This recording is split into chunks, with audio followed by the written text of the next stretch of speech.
think the shirt's making me cold too. It's like highly breathable. Really? So We're I think recording it's now, just by the giving me way. this. Yeah. You're just This is losing. giving me. Not only are you losing energy through giving- your hands, but you're losing energy through everything else too. Like those shirts that are like breathable, or whatever. They are good for like workouts in warm yeah. weather. Well, the whole And idea is like it's- it wicks away your sweat. Yeah. But like, can't sweat be insulating at the same time? Is that how that? Am I crazy? I don't know. No, I I mean, don't it's think the so. I don't evaporation know. process that cools you down. Well, one of But I hear one of I the think things with that the people shirt talk too, about it's with, it's like it's just a feeling too. So it makes you feel colder than maybe you actually are. which is that not just being cold? Still, yeah. I don't know. I just kind of made it up. That's fair. I make up most things I say. I'm kidding. I have very thoughtful, researched opinions on stuff. The joke there is not the fact that they're thoughtful and researched, but that I have opinions at all. Oh.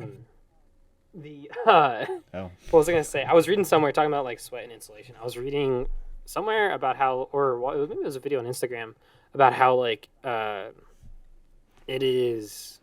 Oh, real quick, are you recording your audio just to make sure? Yeah. Okay. Yes. Bomber. I'm still trying the same thing we did for the last episode.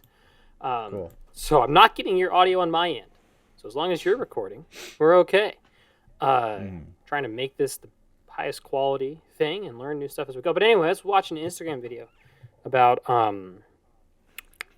something. It was something about surviving the cold, right? Like deep cold, not just like going outside in the winter in Iowa, but like hiking in the tundra or hiking in Alaska and stuff like that. And some You of don't the want to sweat. you don't want to sweat. Like you don't want to Yeah. like let the sweat linger because that just wicks heat away from you or something to that effect. And like you'll cool off and you'll lose heat faster. Yeah. And that just is dangerous out there. And just it exacerbates a lot of the problems that you'd have. But no, welcome back everybody to where do we go from here? Or where did we start from here? Where did we start from here? Well, earlier today we gave it an attempt to start this episode, and that could be a good blooper at some point. That was a nightmare. Yeah. My internet was just not working. My dad was trying to do some work. I was trying to do some work. As you guys might remember, I am living at home at the moment with my folks, and the internet's great if you're not trying to stream video 2 directions up and down and record and have someone else also doing the internet thing. So right now, it's nice in the evening, late night with Steve and Tex. That could be another name for a podcast. But anyways, Certainly a name. where do we go from here? It's a podcast where we talk about where do we go with life and how do we find direction and just generally chatting about what we're up to. We were in our previous failed attempt, which I take full credit for its failure. We were trying to discuss a topic, Steve, that you had introduced earlier this week, and I would love it if you gave us the rundown from the get-go. So I'm not rambling too much about my initial bias. Was it this? It was the second topic, wasn't it? It was the I second think? bullet point that I was focused in on and felt like I was you were honed looking. in. Yeah, read it through, I've been thinking about it since we tried to record earlier, and Good, I good. have some introspection. So I'd love to hear. Okay. Give us a rundown. So this is the gist of the topic. Where do people draw the line on learning new information? Is it related to a value system and then subsequently somebody's ego? I guess those aren't necessarily tied together. Those could be separate. So meaning, what information could I present to you that would upend something you once thought to be true, and you would accept it and fold it into your new worldview? And on the flip side, what information would you receive that you would struggle with or outright deny? The assumption being that the information was true in both cases. And can you recognize the line in yourself and overcome it? I need to pull these topics.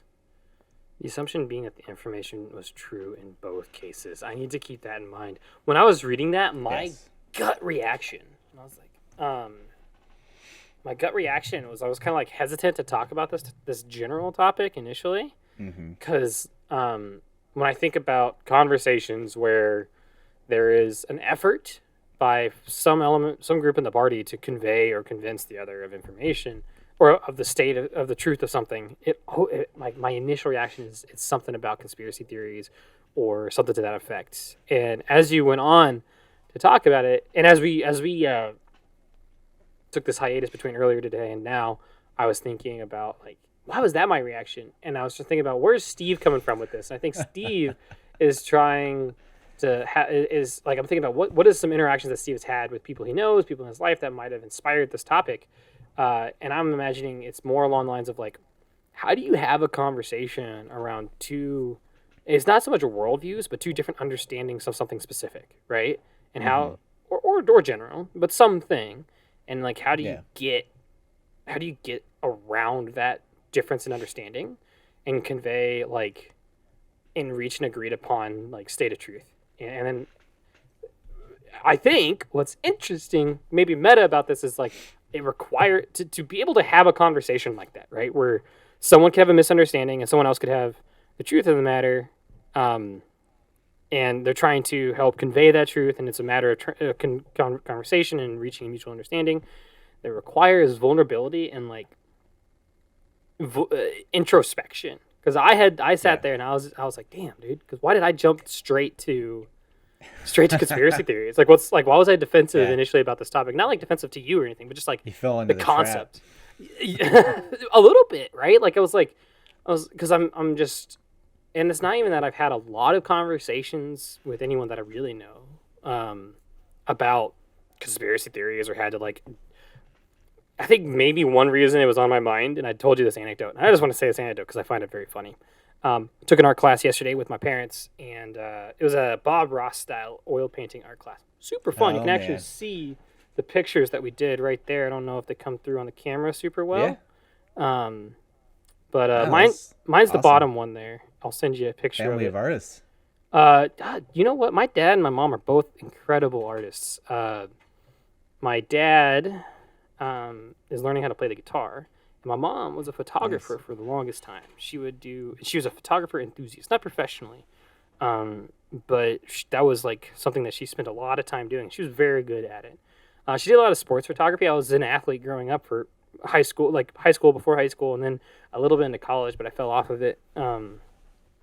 Never anything serious, never like actual. Whoa, my lighting is getting blown out. Give me a second here. We're gonna hold this back. I think it might have to do with the fact that I have a partially white hoodie, and it just reflects light as I move my hand around, and the camera freaks out. But anyways, artists and all that stuff. But at that art class, the teacher was talking something about how he was talking about time he went to Albuquerque, New Mexico, and there was he was somewhere where the trees were twisted. I don't remember the exact context. I didn't really tune in till partway through, but I was like, heard Albuquerque, and I was like, oh, Albuquerque. Oh, hey, I love New Mexico. Albuquerque. Let's talk about that. And then he started talking about it, and the lady in front of me, wonderful lady, she's like, used to work in the tech space, was in like a director of operations type, is what she said. And she was just kind of semi-retired, was pursuing, just finding herself a little bit, It's pretty cool. But anyways, one of the things she said was, oh, no, it's not the wind, as the teacher and had heard from the locals. She's like, it's not the wind, it's the energies. It's the energies under the ground that influence the tree. I'm like, motherfucker, is there magma flowing up that tree or something? Like, what do you mean by energy? That means nothing. And so I spent a good hour. It was like a 3-hour, 2-hour session. I spent a good 30 minutes to 45 minutes at least, like just passively thinking about that. Because I'm like, one of the things I think about so much with that kind of stuff is when people talk about, maybe not conspiracy theories, but this conceptual stuff. Like, a lot of times it's stuff like essential oils or horoscope stuff. And, horoscopes are fun and all that kind of shit. But, like, one of the things that I hear often or read often, I don't really have these conversations in personal. I don't want to make it seem like I'm having lots of conversations. No, it's all it's 99% of it's on the internet, except for the odd once every couple of years interaction like this. But you see this shit, and it's like people talk about energy, or they reference energy, and like, what do you mean? What does that mean? Sometimes I like to, I don't know, you take that idea and you kind of go with it. And you're like, well, tell me more, or get them. Oh, I need to practice that, because like I just shut down. I shut down, and I'm like, because my brain goes like a couple steps in, and I'm lost. Like I'm just like, this doesn't make any sense to me. I know I'm dumb. This seems dumber than me, so I'm not really gonna. But maybe I should start. And sometimes I wonder if Sure, and maybe you find out that they actually meant something else, and so it's maybe just miscommunicated that they said energies and they actually meant something like I mean you could spin it, I suppose, in a way of saying, like, trees grow towards the sunlight, and so they're in search of their form of energy, and so that's one way that you could potentially have maybe miscommunicated something like that. I don't know. Maybe she's just dumb. Who knows? But in some cases, it's fun just to kind of like, go with it and say, like, whatever. Maybe there's something to that. Such I think, mature way to look at it. It does no harm to me. Right. That she's like thinking that the tree is in Albuquerque and Sedona, Arizona, and stuff like that, and Zion and all that. When they have these tweaks and these bends to them, right? When they're shaped the way they are, is because of some energies. That has no harm on me. That doesn't matter. If we were to talk about it, it'd be better if I leaned into it and sought to understand that. Especially a semi-private atmosphere, like what harm is it for you to, let's say, like, associate? You're loosely associating with somebody like that, having conversation with them doesn't necessarily. And so that is kind of a good springboard, because that kind of reaction. If I was to say anything, it would have been my ego acting. It would have nothing. So to your point, like you ask in your prompt there about, like, is this? I'll have to reread it in a second. I have the camera up here. I'm looking at your face. Yeah. But like you mentioned, there's something about ego, and I know for me in that circumstance, and that's not directly related to your thing, the circumstance I described, but like if I were to respond, I mean, even my initial reaction, it stayed all up in here, was some element of ego. Like there's like just validation, I guess. Like well, shit, that's dumb. And dumb in relation to what I know, because I'm smart. I have a science degree. I work in IT. I'm young. I'm hip. I'm a pessimist about these things. Like, I'm clear, and I'm like thinking about it now. I'm like, man, that's kind of a dick thing to think about. At least to say it up here. If I was to vocalize it, sure, that would do no good except for to boost my ego, but also make me look like a total asshole, right? And if you would, and I would maybe think that if you were to agree with it, even internally, if you had thoughts of like, oh, well, maybe, so maybe the worry is that, so you think it's a dumb idea, and so you worry that if you in any form, internally or externally, agree with it, that makes you dumb, or it makes people think that you're dumb, at least. And so then there's probably some sort of mechanism that says that's making you react in that way. Yeah. So the interesting thing is, like, then take it a step further and take it into something like that seems more like on the nose, a little bit more obvious to be able to parse through. Where it gets kind of tricky is something like have we put you on the spot here, Steve? Are you trying to? I don't know if we should get into this topic, but let's just. Okay, one that I like to bring up is, I find it interesting that you see a lot of news segments that say they are sponsored by Pfizer.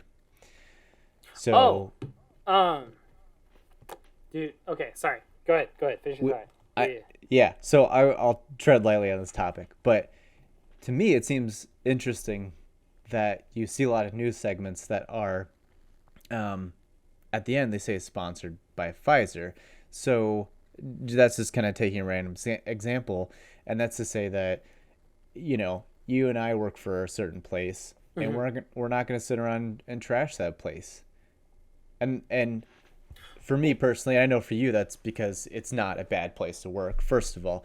But even if it was, you're maybe not tempted to sit around and trash that. Well, publicly, at least not on video on the record. I am sponsored by our employer, right? Like my living is sponsored by a paycheck from them, and it's fair to not generally want to badmouth people that paid for my living, and so to kind of help ease off the discomfort of this, because I think one of the things that's uncomfortable. That's uncomfortable about this kind of thing is that, like, when you talk about a news segment sponsored by Pfizer or Johnson and Johnson or whoever, right? Like, anti-vax is a serious issue, and I don't think either of us here are anti-vaxxers by any means. I've gotten all my shots, I've gotten boosters and all this other stuff, right? And it's one of the things that I saw 2 years ago at this point, maybe, was a video by John Oliver on Last Week Tonight, right? And he talks about how the issue, this specific issue, where news or things that are purported like news, or purportedly news, Fox News or some shit like that, right?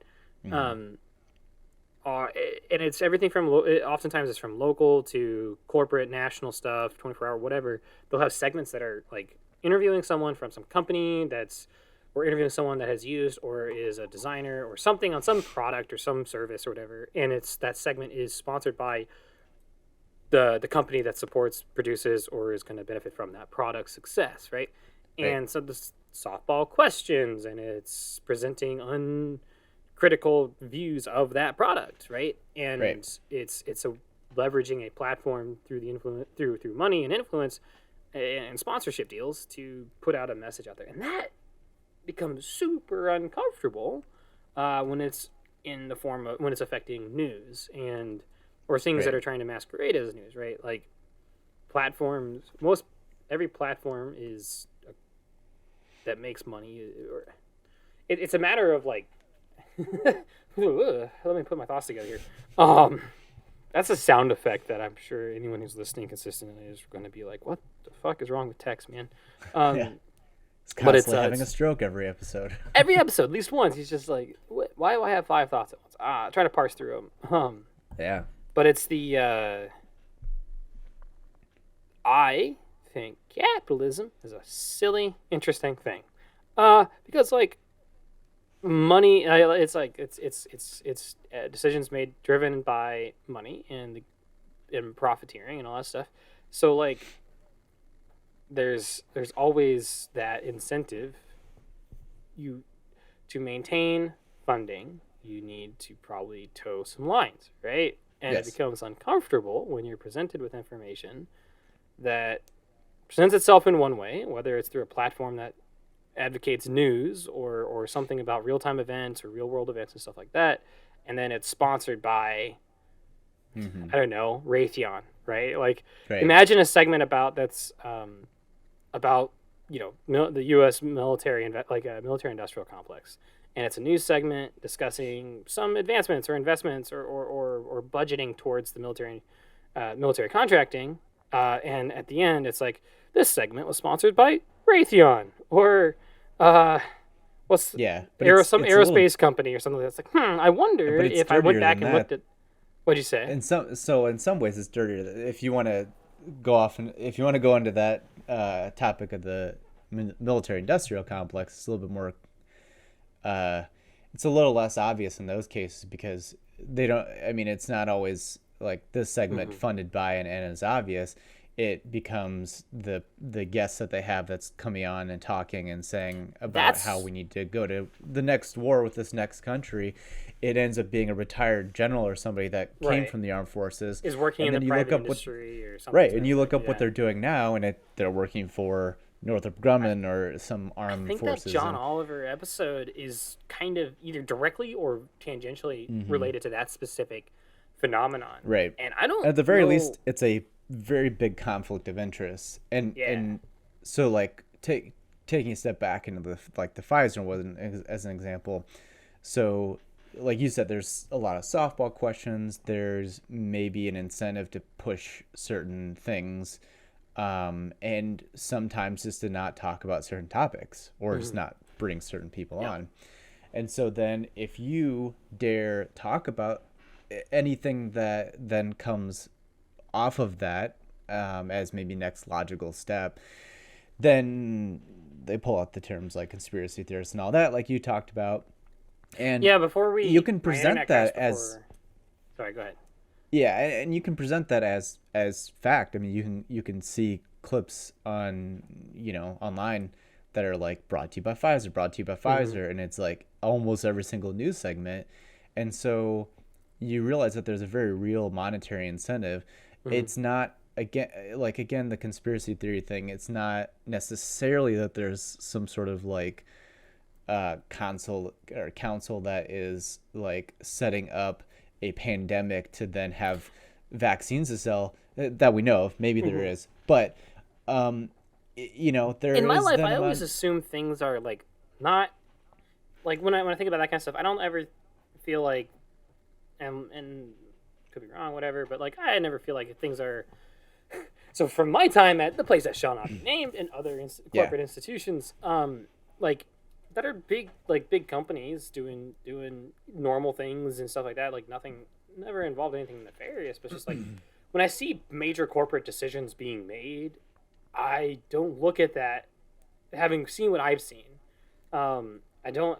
It feels like it's trained me to like look at decisions that other companies are making and other entities are making, and it's not like some cabal or organized like decisions that are one way or the other. I never really feel like it's truly like a centralized authority that's some nefarious, all-reaching whatever. Right? That starts stepping into some really coded, uncomfortable stuff. To me, it's just like Right. it's almost always like how some entity can maintain their current income, improve it, diversify it, right? It's just making money. Like when I think about the decisions that let's talk about something a little bit more, because like I don't like saying the terms they, because they in the realm of extreme conspiracy theories is like anti-Semitic coding, right? And that's not any of what I'm talking about. What I'm talking about is like just corporate Well, it's entities. also just too abstract. Like anytime somebody says they, or if somebody says, they've done studies, and you're like, who's done studies? Like, and when you show say me the information. Yeah. It's like the energy, And then right? Like the energy causes the tree to twist. What is the energy? Who's they? It's and then, like that's one of the biggest pet peeves. Somebody's like, well, they, and I'm like, no, I don't no, actually. I don't. Why don't you tell me who they are? And that doesn't give you this like blanket ability to say, well, they say that the moon is actually made out of cheese. Like, and then that somehow makes me right because I've said they, and somehow that's assumed there's an association with some scientific study that is therefore 100% fact. So to get specific about a topic, maybe branching off of this, and if I'm leaning too far away from the original question, I'll bring you back. Me in. Bring me back, Steve. Pull me back. So like right now, a lot of the big tech companies it was FANG, but now it's like Mang, I guess, because Facebook is Meta. But Facebook, Apple, Amazon, was Netflix, Microsoft is in there, Google. Which is all these companies are downsizing, right? Massive layoffs. I had a friend at Amazon who a lot of the people in his role, except for him, got laid off, got fired, and it's not some complicated intentional decision-making process. What happens with organizations, especially at that level, whether it's political, like super PACs and investment entities, lobbying entities, corporate entities, or whatever, the culture at the helm of these things, so like the executive level, it's a lot about short-term gains, right? So a CEO's job tends to be, from my experience, and having come conversations with some friends who left a place who are involved at like divisional or departmental and divisional business directions at the place that you and I both worked at previously at one point, right? They got to have some of these conversations. He gave me some perspective on it, and it was just like, oh, that just sounds like any other story I've heard about like executive level decision making, where it's I need to get, especially for publicly traded companies, my job as the CEO or the CIO or CTO or whatever, like executive or collective executives, my job is to get value now, value quickly, and then get enough so that I can get the hell out of here and jump to the next job. Like gain value, make it look good, jump ship. It's like what Trump did with the tax breaks for the poor and the rich back that he started in 2017 that timed out in 2022 or 2021. And it was a provisional policy that he did where he gave like massive discounts. I think if you went with on your taxes, there's two different directions you can go for your refund, right? There's the flat itemized amount. Or yes, you can do itemized or standard deduction. Yes, take the standard. And the standard deduction for a few years from 2017 or 2018 onward was like really good, right? It was for if you made under a certain amount. It was good for everybody. If you took there were certain tax breaks that were made that were good for everyone. and it was a political move where the policy was written arbitrarily that in 2022, all of that standardized deduction would like jump, right? The standardized deduction, the amount that you would get would be greatly reduced for those in the lower tax brackets, without any changes to those in the upper 10% brackets in like 2022, and it was just scheduled for like halfway through whoever had the next term, right? So it's kind of like a provision to try to screw over the next the person in the next office while gaining value while Trump was in office, right? With a condition, with probably a plan that if he won the election in 2022, he would have done something different to that policy. But with like in corporations like this, Apple, Amazon, and stuff like that during 2020, Amazon's a good example, right? Amazon's business ballooned during 2020, 2021, 2022. Less so 2022, it started declining because everyone was online, everyone was leveraging their services. There was a massive space, and they expanded greatly, hired a ton of people, right? And then started trying all sorts of new business things, right? We've got all this capital, let's try all sorts of new business projects and stuff like that. And, you know, there's pluses and minuses to that. But they expanded so quickly and then didn't... It's like they took too big of a bite too early instead of inching into that new size and leaving them some cap room for that flex, because that's, you gotta recognize that pandemic happens, everything is going to change, and then when the pandemic ultimately starts to resolve or humanity ends, right, either way, things are going to be different for you. So like, but it didn't matter for whoever was running a lot of those upper level decisions, because a lot of times what happens is you get a lot of gains really quickly, leveraging whatever you can. And then you dip with a bonus resume, golden parachute, go find another job, do it there. Things collapse after you. Right. Similar to what I'm talking about, that 2018 or so tax plan collapses under the next guy, makes him look bad, makes you look great, but you don't really care. You are now on to the next job. And that just keeps snowballing because everyone comes in and tries to do that. And eventually it's just like you end up in a position where 10,000 people are getting fired in a month. Right. And it's I mean, like, it's everywhere of like the airline companies getting bailouts during the pandemic and spending it on like bonuses and all that, and not actually like investing it back in the company and systems and stuff like that. And then you have was it Southwest that has all sorts of flight cancellation issues. There's all sorts of examples of coal mining industries and all that. They're notoriously hazardous jobs, and how it's actually more lucrative to have really poor safety standards and take the slap on the wrist fine and have miners and workers die and pay out to the family is still less expensive than putting in the safety measures and getting more money and all that. And so somebody, to kind of bring it back a little bit, somebody mentioned, I forgot who, but to say like with respect to like conspiracy theories, it's like it's more so that we just have these systems, like you said, that are in place that are corrupt, that people will just naturally flow through and exploit what they can exploit. Because as a CEO, if you don't do the thing that makes the company the most money, they fire you and they'll get somebody else that will. Yeah. And so at least for publicly shared, to be specific, right? Yeah. Public companies, it's shareholders. It's really any company you want to grow the company. Stake in the company's profit is usually the owners of the company, whether it's shareholders and stuff like that. Right. Or the famous example of like Mitt Romney's companies, like buying companies and then gutting them to then turn around and kind of like sell off assets and stuff to try to make a quick turnaround buck. And so it's like those systems are set.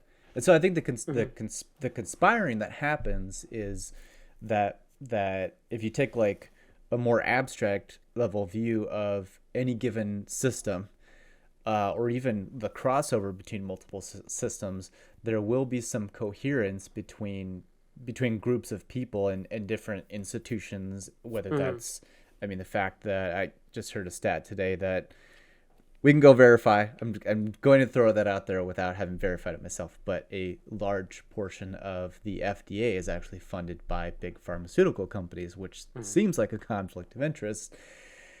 And if a drug is being tested, and so that's do you remember take a step back.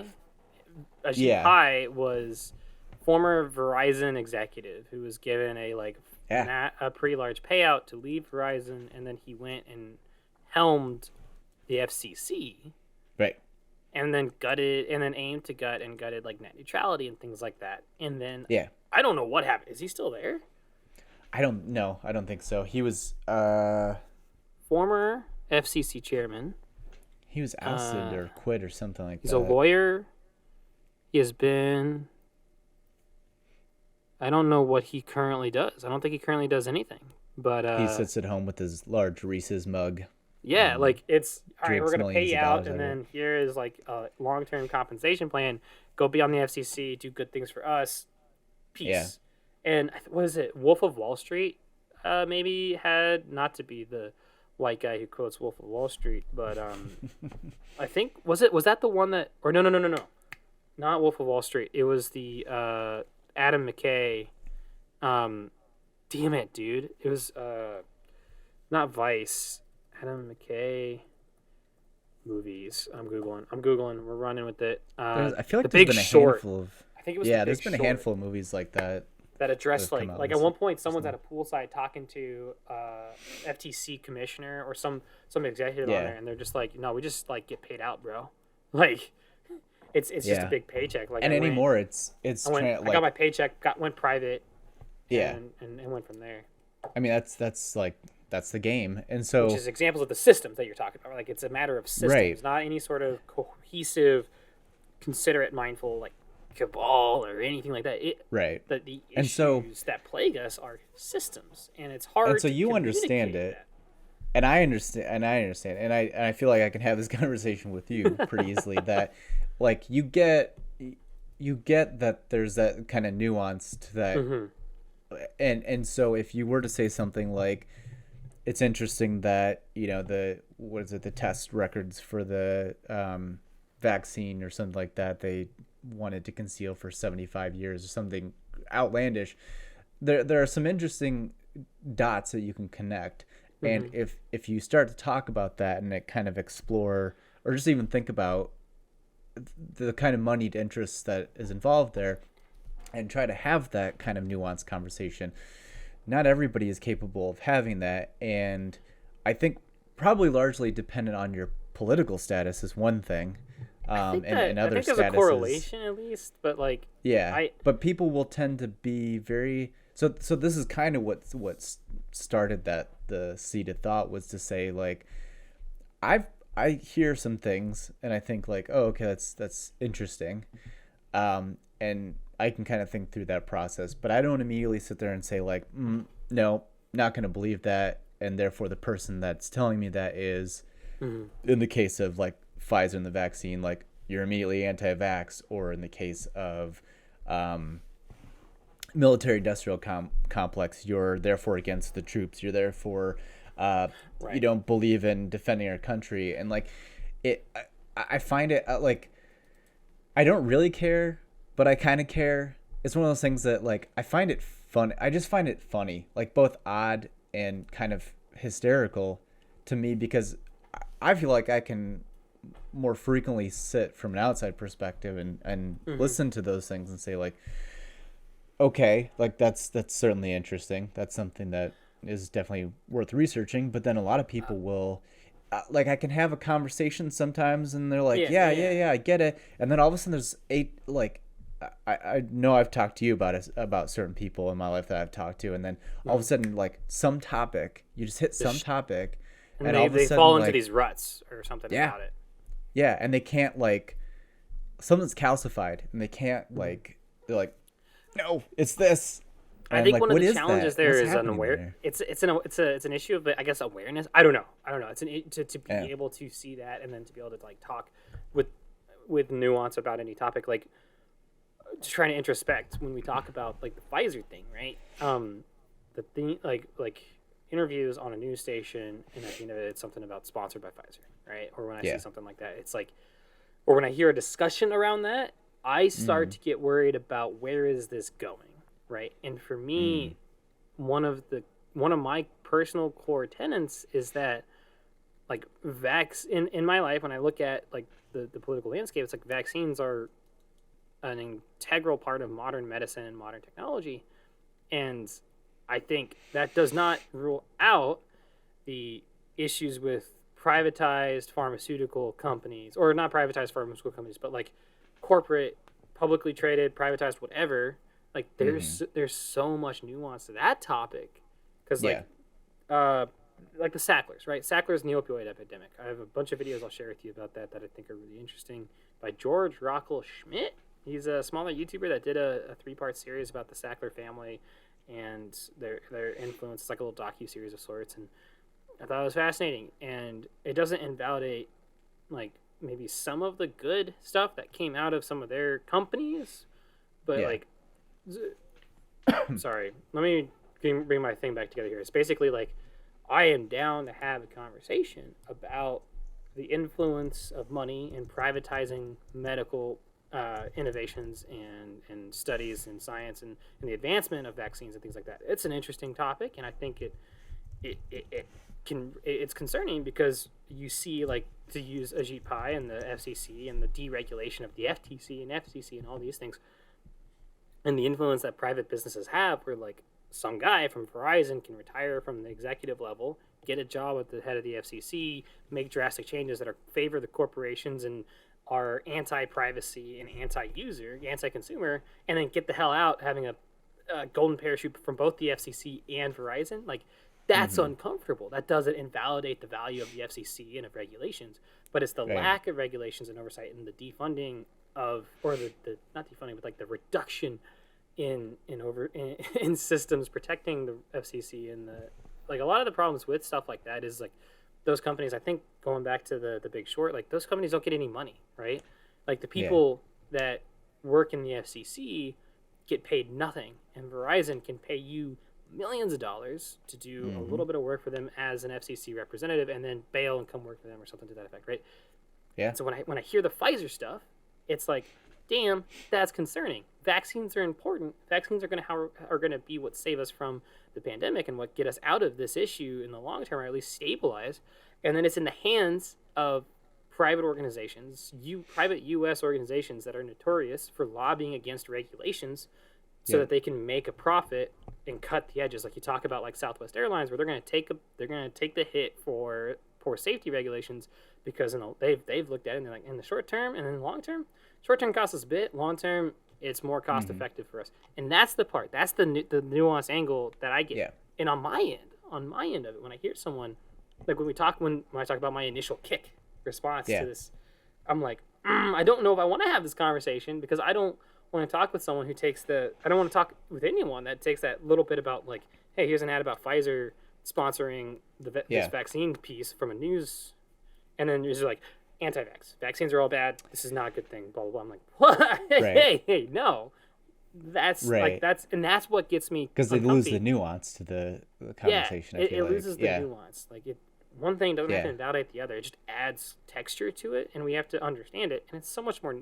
like, in one way, it's so much more nuanced, and it's also simpler in some ways. It's like, it's grayer and foggier, and it's one messy shape.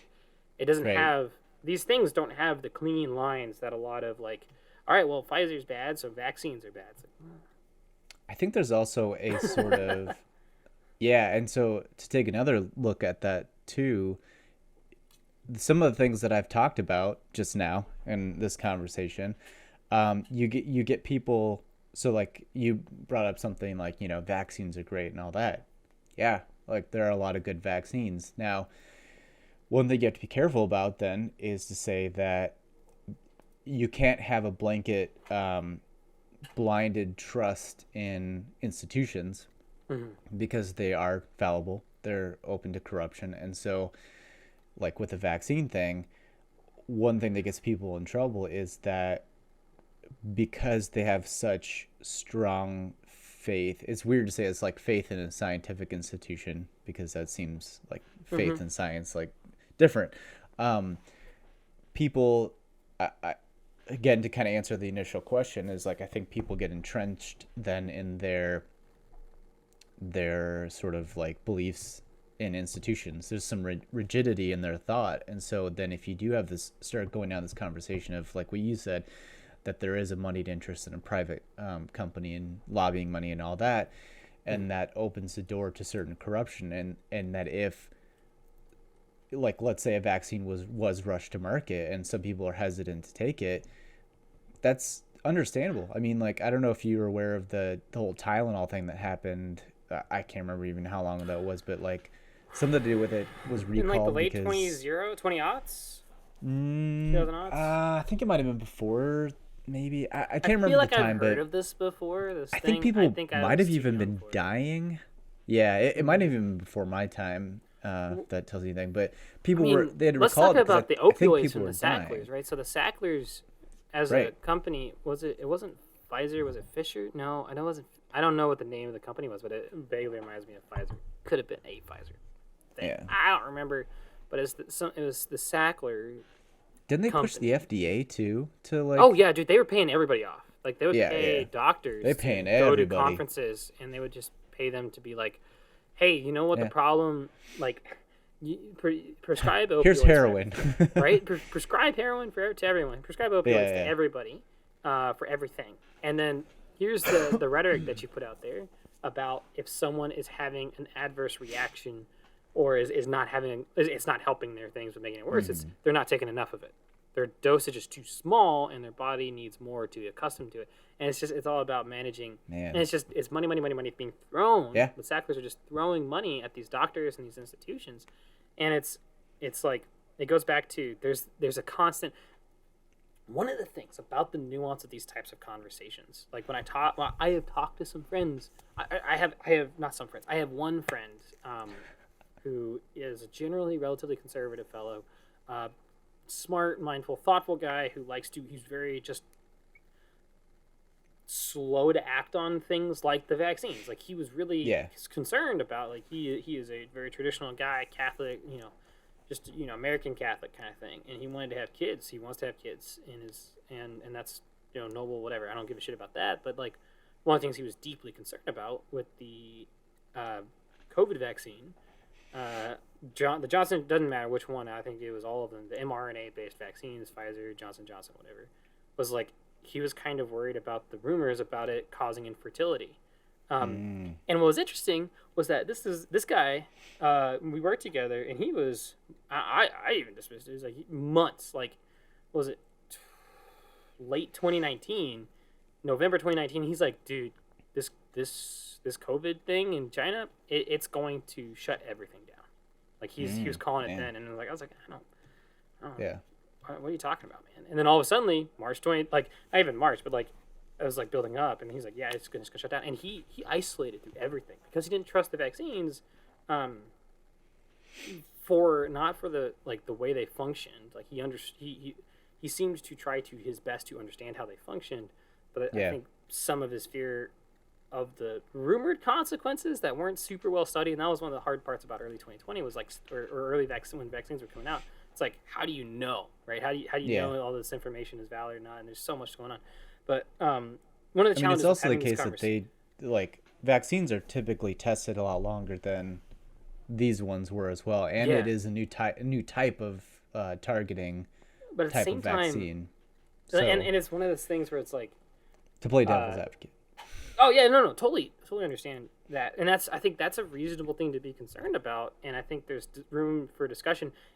On one hand, be open to, like, I need to be open to folks who have that concern and recognize the validity of that concern, because I think that makes sense, right? Traditionally vaccines take a long time to develop and a lot of testing, and there's a lot of visibility into that testing ideally.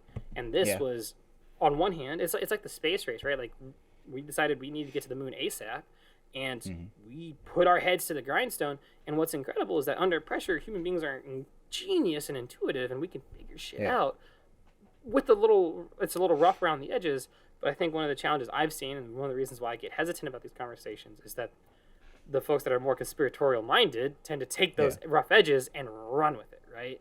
Yeah. Like, how could we get to the moon in less than 10 years or whatever? It's like, I don't know. Like, have you ever worked in a high intensity environment and things get done? Like shit happens, bro. Like, people. How do we have cell phones? I mean, like, that's, you know, like this is an amazing piece of technology, and it's obvious and it's in front of you. So if we can do this, like, it's a lot that we're actually doing.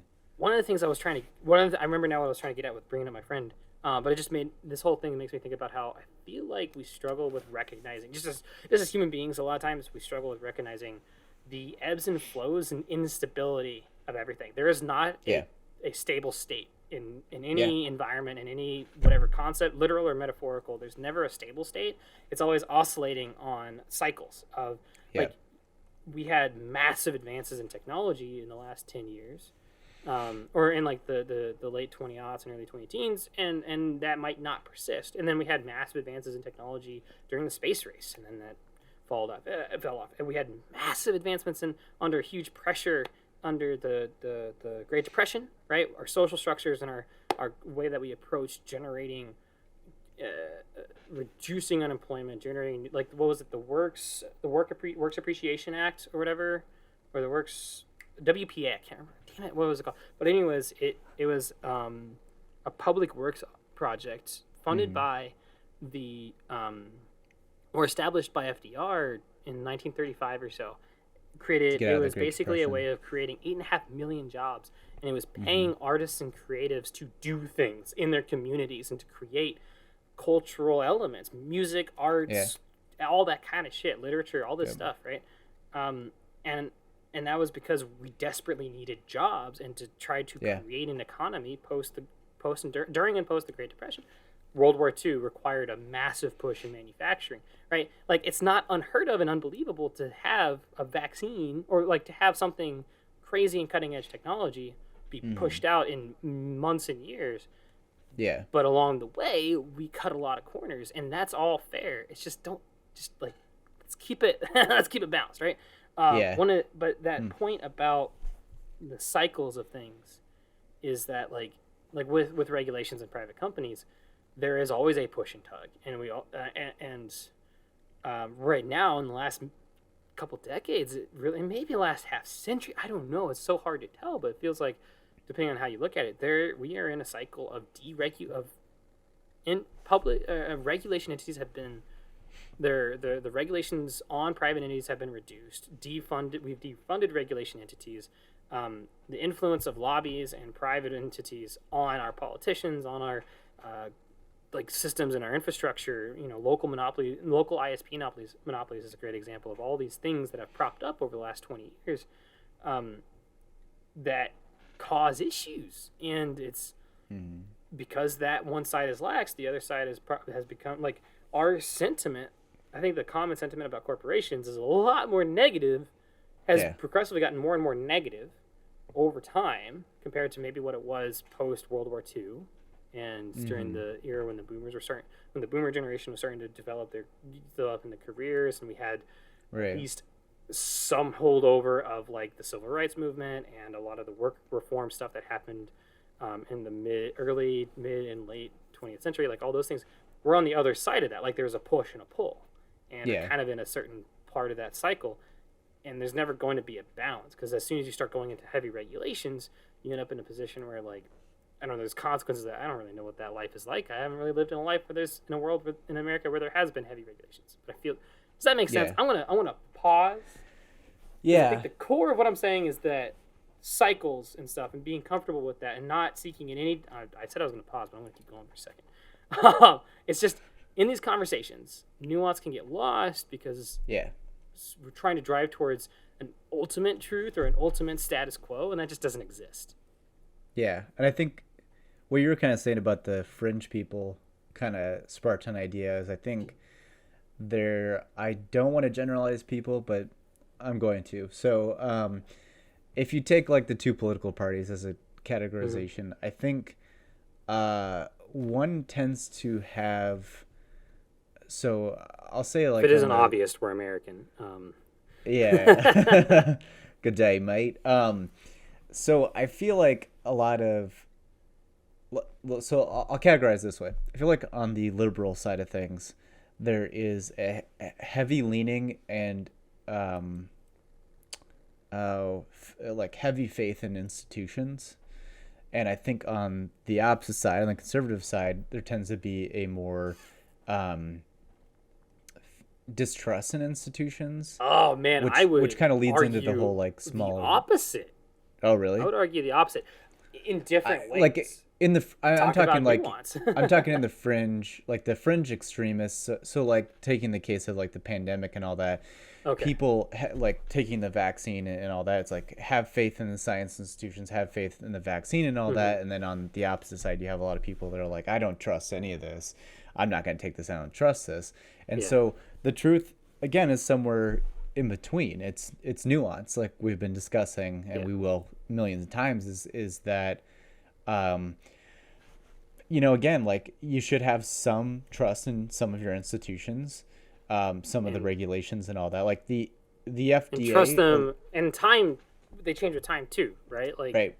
And so I think trust- that's have context, understand context, and where it's the ebb where and it's flow going. part is where like the most important thing is like to what needs to happen is people need to like try to appreciate the nuance, understand the nuance, but also you have to, because it ebbs and flows, you can't stay in a static state. You have to Right. constantly you have to be a steward of those institutions. You have to constantly work at like just even the concept of like being free or whatever, like that takes work. That takes constant, like there are, not to be that guy, but there are people that want to take your freedoms from you. No, but like there are Well, yeah. Well, you look. I live in Texas right now, right? Yeah. And so you talk about when the paradigm changes over time, and also based on the context of what you're talking about, the one Yeah. between like right and left, and trust and distrust and stuff like that. Because like conservatives like classically talk about the classic surface level claim about a lot of American conservative political policy. There's not really a policy platform anymore, but is that small government, right? It's an advocacy for small government, which means the government gets involved as minimally and as little as possible in telling you how you live your life. Except, unless you're a woman, right? In Texas, Right. you can't do anything. You are not a human being. You're not treated equally in any ways. And the Texas government, Greg Abbott and all his bullshittery, is literally taking away women's rights. But those are that's the same political party and general ideology that is more likely, or it seems to be more commonly saying, my freedoms, right? The government, Yeah. the Democrats want to take away my freedoms. Like you literally, you're doing that. You and your people that you vote for are doing that. And on the flip side, like when I look at more progressively leaning folks, like in some ways there's a lot of trust in institutions, right? Especially when it came Yeah. to Dr. Fauci and the CDC and the advocacy for like safe practices when it came to mitigating the pandemic. There was a lot of trust on more progressive leaning people among the progressive and left leaning folks that those things to listen to those institutions, but then also policing and that just came to regulations and stuff like mind. that, right? Like Well, you it's think even it's literally like, the police and Literally like, the that's an police, right? institution that typically leans more like conservative as far as like trust in that institution. even in my public opinion. works, for me as someone I lean very far left. Like for me in public works, in the public services space, right? You have like firefighters. Just like ubiquitously, I trust firefighters. Maybe I shouldn't, but like I have not had a Yeah. lot of experiences, and They're not gonna and put you on fire. I surprisingly know a lot of firefighters.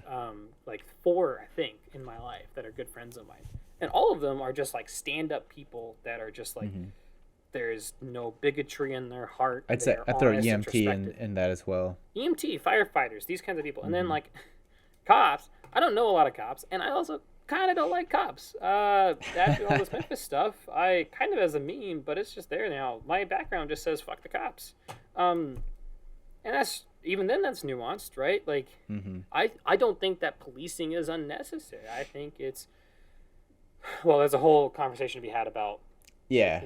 policing structures and all that stuff and the nuance there. But again, it goes back to the nuance, and it's just like one of the things I have on my notes here I think applies to this whole spectrum of individual topics we covered and all these ideas from fringe conspiracies to distrust of core concepts and core institutions and these Yeah. types of things. Is I think a lot of times, and I see this in myself, we really want to have the heroes and the villains. We want to have cohesive names and faces that we can put to the problems at hand, and that just doesn't exist because everything that we've talked about today, it keeps coming back around to systems, whether it's regulations of things like the FCC, the FTC, the FDA, all these different institutions of private entities, whether it comes to it's this push and pull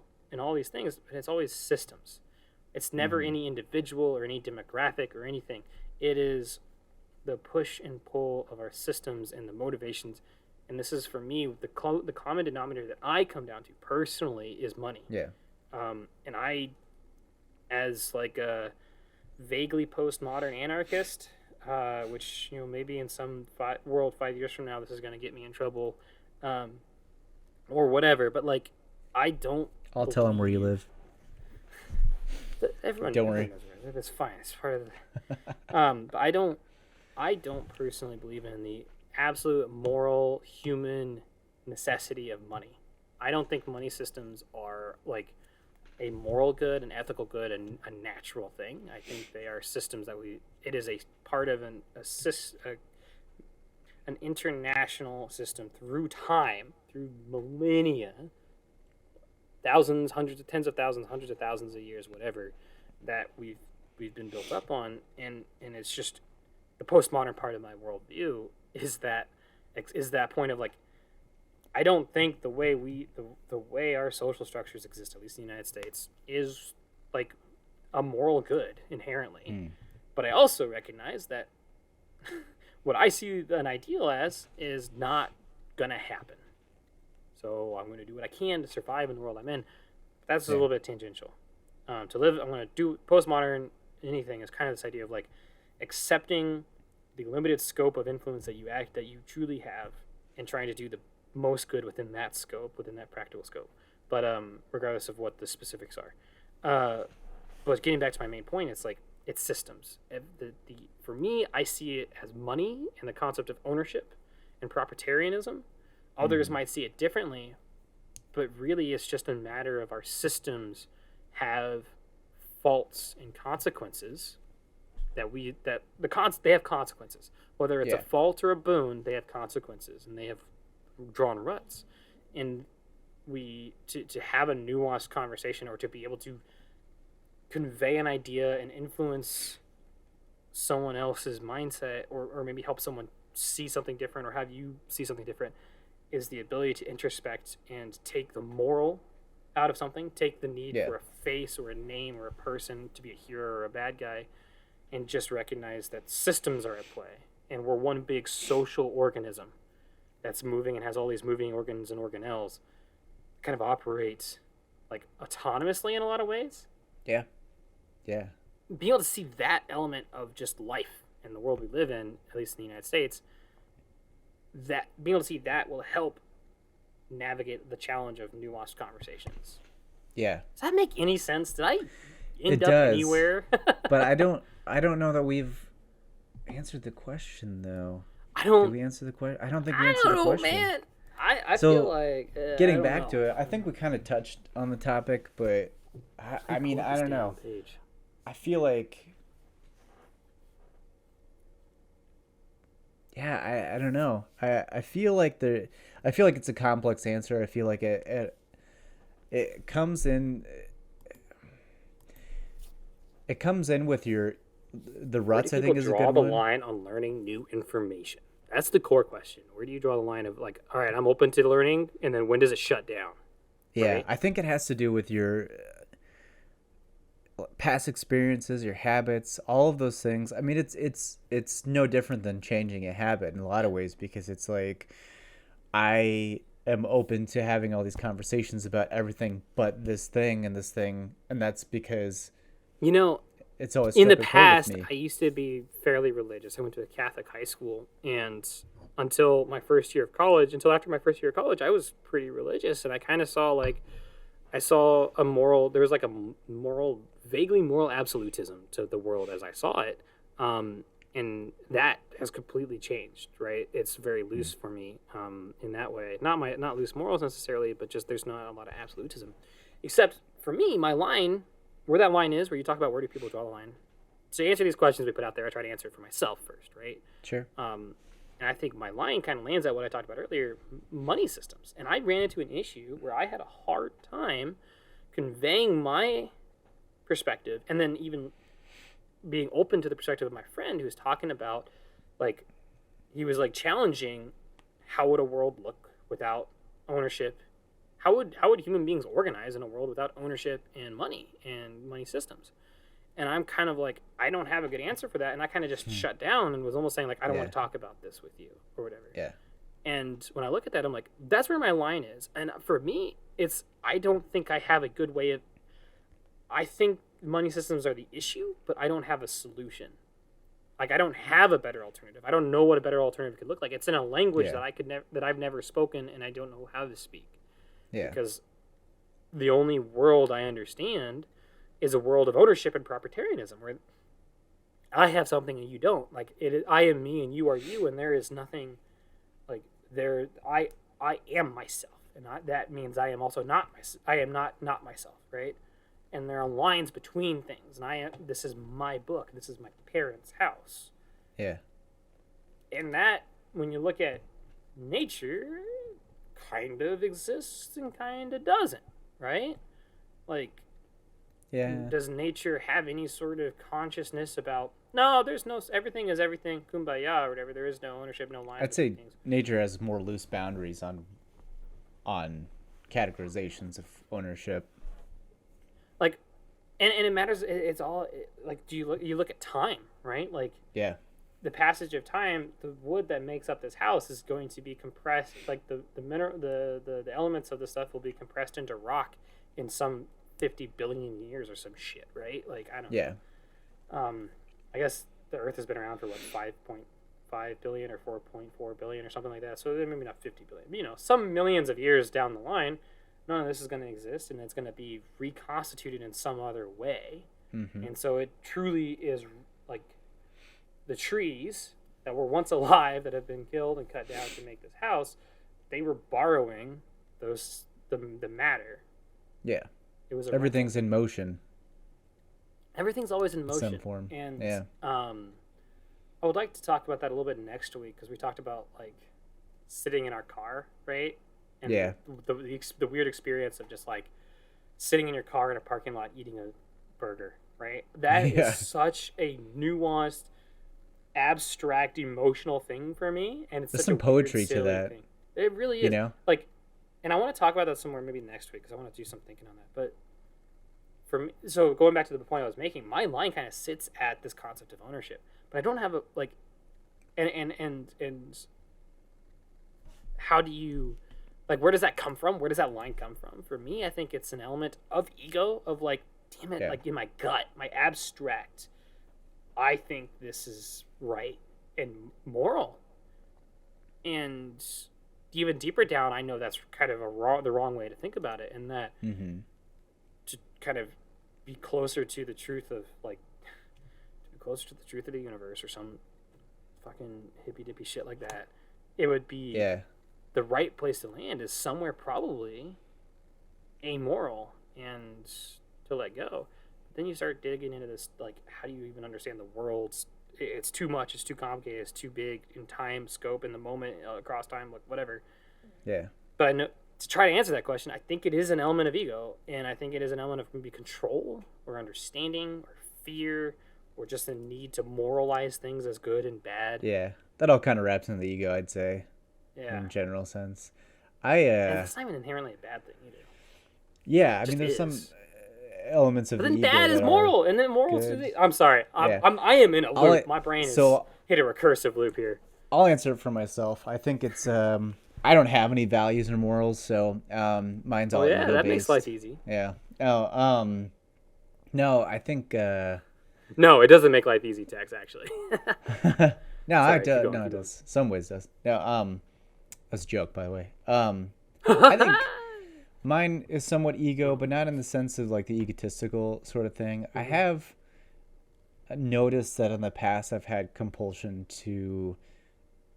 I think what you had said about like learning the truth about something was important to me. I think it's largely less important in my life, but um, I don't know. It was weird. I had this sense of a kind of if I knew something to be true, and somebody's like sitting there saying like, no, no, like this sky is green. I like it really is, and they try to like really prove it to you.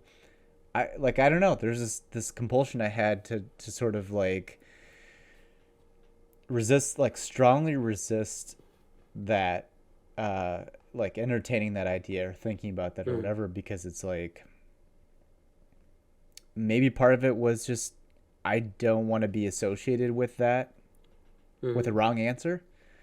And I on one level, I like maybe when I was younger it was like I didn't want to seem dumb, you know? Mhm. Like if somebody's like, "Hey, the sky's green." And I'm like, "Hell yeah, buddy." If I said that, what are people going to think? They're going to think that I'm dumb.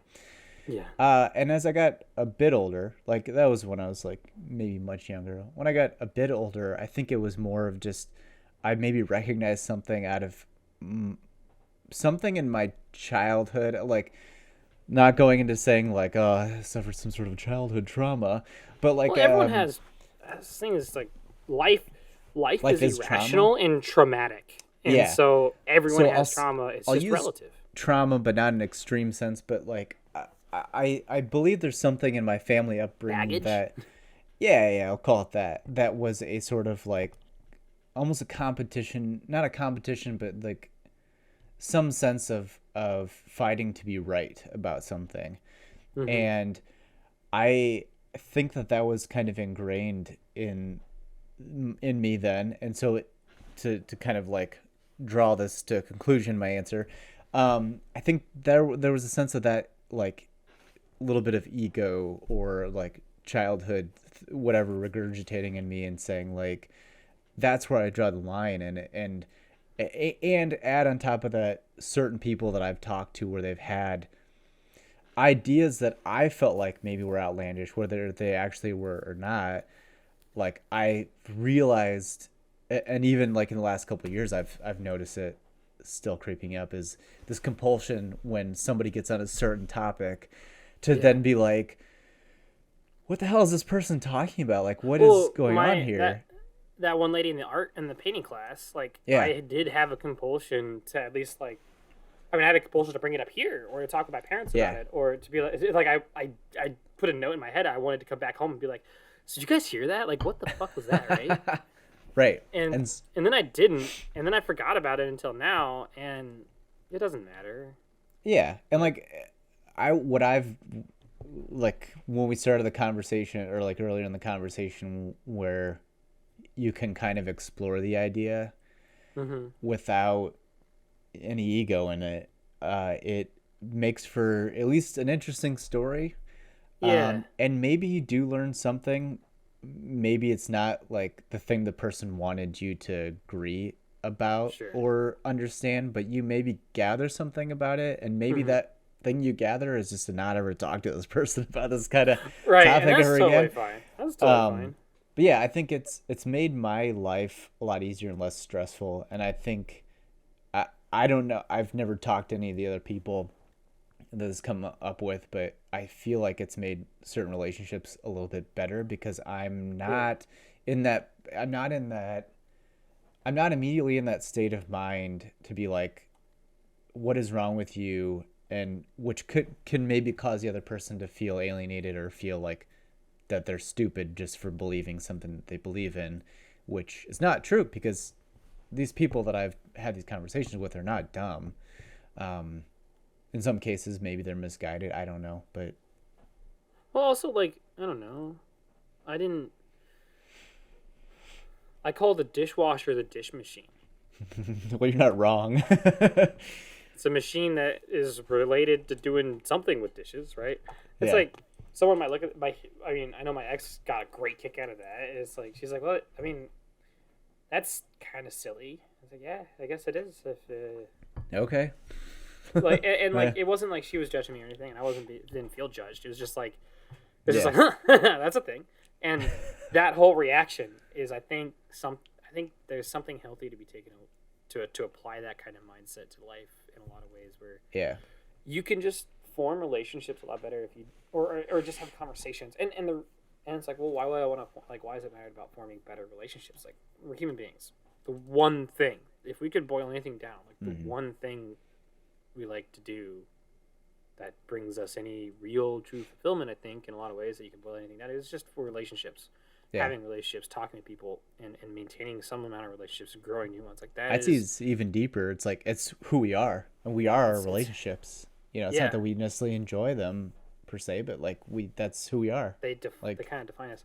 Yeah. One of the things for me that I need to practice more of is, or have been working on, is like, and you talking about this now is kind of like re-upped it for me and kind of giving it a new clarity and sides of this way of thinking that I haven't thought about. But it's like, at work, right? My job is like a project manager role, and my job is to gather a lot of requirements. And sometimes, one of the things, especially at this job, that I've had to practice is sometimes someone will say something and I have nothing to take away from it.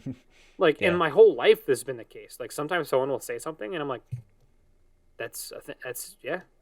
Whether I agree, understand, don't understand, disagree, doesn't matter. Like, I have no reaction to it beyond, I have now heard this thing. Yeah. And you honestly don't need anything more than that, you know? That is from this conversation that we're just having. Where do I go from here? What do I take from this conversation? Is that I don't have to take anything from anything. Like, there doesn't have to be any sort of moralism or takeaway. Like, just relax about it. And maybe when you relax about it, you just kind of let whatever it is wash over you. Like, in another experience, sometime down the line, I might hear someone say, and maybe this is like, I am at that point now where many years ago a version of me would have been like, oh, yo, fuck, lady, like, you don't know what you're talking about, that's bullshit. Here I was just like, huh. I just like let that whole comment and statement wash over me. And I was like, huh, how do I feel about that? It's kind of funny, kind of dumb, but whatever. Just kind of like moved on. And maybe some version of me in the future will just be like, well, they said that, and not apply anything to it, right? And that's perfect. Is totally okay, and we don't have to. And I think there's a skit somewhere, comedian on Instagram, that I saw in this bite-sized internet social media thing, where they're talking about how, like, hey, like, anymore, it's like, wake up, formulate an idea in 290 characters and put it out there right now on this topic that you've just heard about now, right? Boom, boom, boom, boom, boom. Get it out there. And it's like, oh, okay. And like, it's been a slow process, but over the last couple of decades, it's kind of like, and I don't know, I mean, I don't know what it was like before the internet, really, because I didn't really have consciousness before the internet really existed. I did sort of, but it was a very short period of time. Man, it was enough to know what life was like before ubiquitous internet, but never did I exist without it, right? But like, it's this thing was like, maybe it's always been the case of just, there's almost an expectation of you having an opinion on everything that's presented to you. Exactly. And to not have an opinion is kind of an opinion of its own, but at the same time, to just think, to be able to just say, I hear you, I understand what you've said, or maybe I don't, but also I don't really have any gumption to go further than this. Right. Like, it's just, you said words at me, and I understand. And also, importantly, it's okay to listen to those things. It's okay to listen to things that you feel are dumb, that you feel are abhorrent. And like you said, just to not have any opinion or thoughts or feelings or emotions on it. It's okay. It's okay to listen to those things. You don't have to agree to it. And so you can just kind of sit there as people try to convince you of something or tell you a story. And you're like you have no obligation to agree definitely or disagree. Right. And you can listen to that and say, like, I used to have that compulsion to, like, have to acknowledge it or have to respond to it or have to, like, have show what I something thought to or say. feel about it. Yeah. And if it's like I strongly agree with that, I agree with that and I'll tell you. And if I don't agree with it, I'll tell you that. But that's proven to be very stressful. And I can't even begin to tell you like the last handful of months or so, even like talking about one of those moments I feel like I've matured a little bit is like to just let go of that and just to kind of like and some of it's just been from watching podcasts and Yeah. watching to certain podcasts where like the other person is like hard to listen to for various reasons and the Yeah. interviewer or whatever is just kind of like they just sit like the Lex Friedman podcast I watch. He's really good at that. He'll just have not just a neutral body language to him, and he'll just kind of listen. Yeah. You know, and there's Well, no. to talk about I'm like not Joe like agreeing Rogan. with you. I'm not disagreeing with you. Yeah. I'm letting you say your thing. I'm acknowledging that you said something to make you feel valued, that you're able to share your opinion, but that's as far as I go. And I don't Sometimes that creates incredibly compelling and engaging and enlightening discussions, and then sometimes you just hear someone say the wackiest shit. Right? yeah, and it doesn't I have to think reflect on you at all by that person talking saying about something. podcasts and like the largest podcast in the world basically is Joe Rogan's, right? Like it's Yeah. super popular.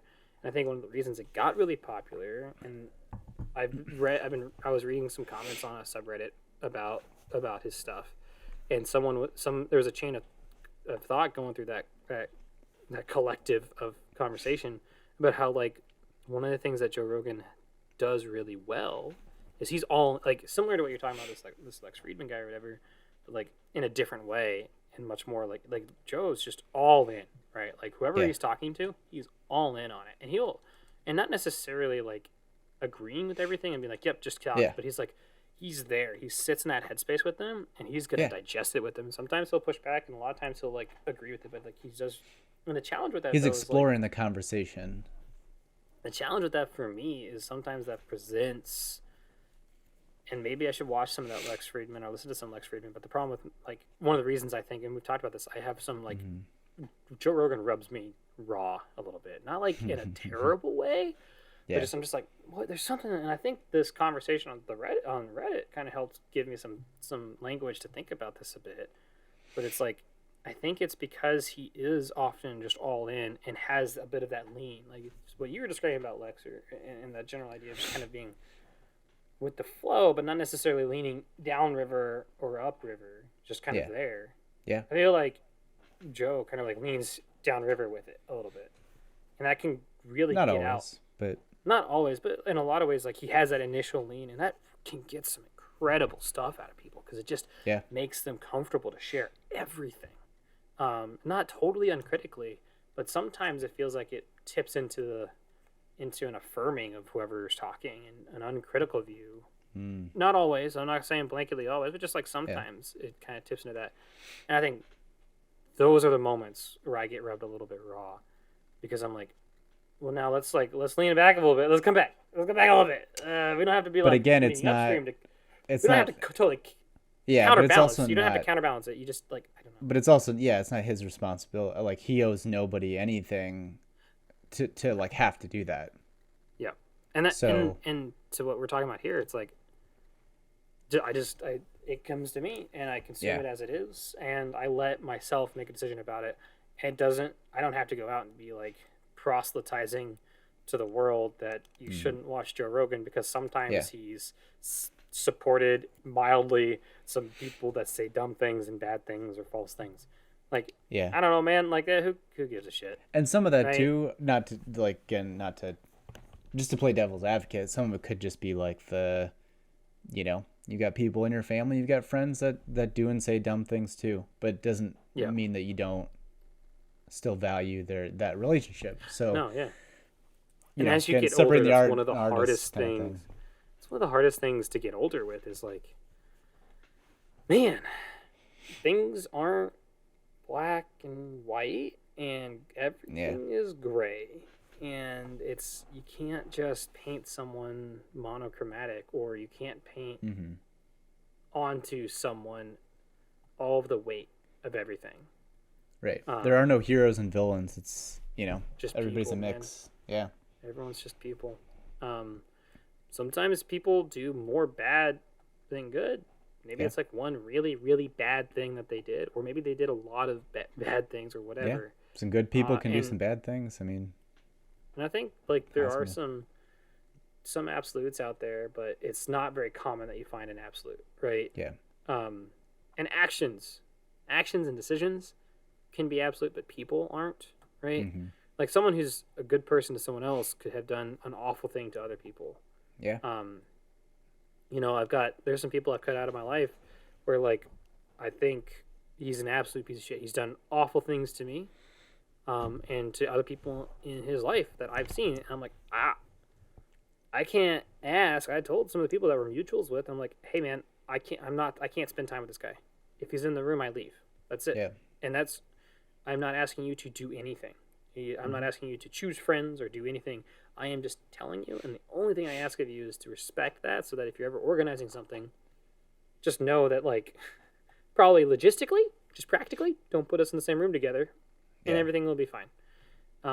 Because it's like, even them knowing the awful things that this guy did to me, like, they're still friends with him, and they don't dismiss the bad things. They don't dismiss the good things about him. He is that package of a person. And I made my choice to cut that person out of my life. Yeah. And they didn't choose to follow my path. And that's no skin off my back. That's no judgment of them. Like, I have my relationship with this guy, and that's just me. That's my thing. And I gave them information, and they consume that, and they do what they want with that. And I can't expect anything, and I can't judge them for anything. And I don't. Part of me wants to sometimes. Part of me wants to be angry about, like, I want this righteous justice. I want this guy to he did something awful to me, and in my life, he is a cut and dry bad guy. But that's me. That's my experience with him. That's my window into him. And there's something about relationships and community. I want that solidarity with other people to have that comfort that, like, I'm not a bad guy for thinking that he's a bad guy. Yeah, so you don't need that affirmation. I don't need that affirmation, and I also don't need to be a good guy. Like, I am who I am, and I am, you know... Not good or bad, just a person. I'm a person to so many people, and it's okay. You're a power person. Man, I'm a power person. Dude, we... an hour, 20 minutes. Damn, dude. And some change right now. I want to hear a little bit about what you're working on. Any plugs for your Maker Nova channel? What you got going out? Yeah, my plug is to watch that. Got new video dropping tomorrow, Monday. We're talking on Sunday. Nice. Monday morning. I usually, if I can get it every week on Monday morning, like early Monday morning, I drop it at 4:30 because there's potential that, you know, like with different time zones, and then just, you know, YouTube taking its try time to hit that sweet spot. Stuff. I mean, like before people go to work. I don't know why. I've just kind of dropped them that time. Find your time slot, find consistency. That's what I've always heard is important about building your online presence for your content and stuff. Sometimes it does matter, sometimes it doesn't. But I also don't have enough, like, I keep going into YouTube Studio and they keep telling me I don't have enough data to know, like, when a good time is to, like, they've got the, like, mechanisms in the app to show you, but they keep saying, like, you don't have enough data for us to give you a good time. Like, it must be, like, built for, like, a certain threshold size of channel. To be effective or a certain number of videos or watch time. I don't know, whatever. But keep on, man. I'm excited. You showed me pictures of what you worked on. That's pretty cool. I'm gonna get this episode and the previous episode out hopefully tomorrow, tonight and tomorrow. Once we're done here, I'm gonna edit, get things going, get out what I can. I gotta get up at 5 a.m. for a release for work. So whatever I don't get done tonight is gonna happen while I'm clicking buttons in DevOps later. And what was I gonna say? I have an fourth episode of a 6-episode series that I'm doing on amateur esports in the North American League of Legends scene. And where can people find that? People can find that at Where the Elders Roamed. Okay. YouTube channel on the youtube.com, the website that you're probably You should probably put something on this channel, like in the description or in dude, that's a great idea. Perhaps the about section. I am in a good groove and getting more comfortable with this whole podcasting stuff, and good. I am starting to practice more. And one of the things is I've been telling people about this show a little bit more, and I'm going to be I'm going to be trying to cross-platform some of that stuff. One of the things that my co-host on Where the Elders Roam and I are going to do is, once this series is done, we're going to look at doing a like a food podcast project that I'm really excited about. I'll tell you offline a little bit more about what that is. But nice. Yeah, it's going to be like a book report style food podcast thing. So I'm pretty excited about that. Maybe eventually we can get people we can get guest spots on the show. Yeah, I could crossovers from the other. Yeah, we could do. That'd be a cool I like that idea. Get a whole network going, man. Yeah. I love building stuff like that. That's how I ended up doing this esports stuff. But we could talk about that another time. Yeah. Folks, it's been an hour, 24 minutes on this episode of Where Do We Go From Here? I really enjoyed this chat, Steve. Yeah. Thank you, as always. It's a good one.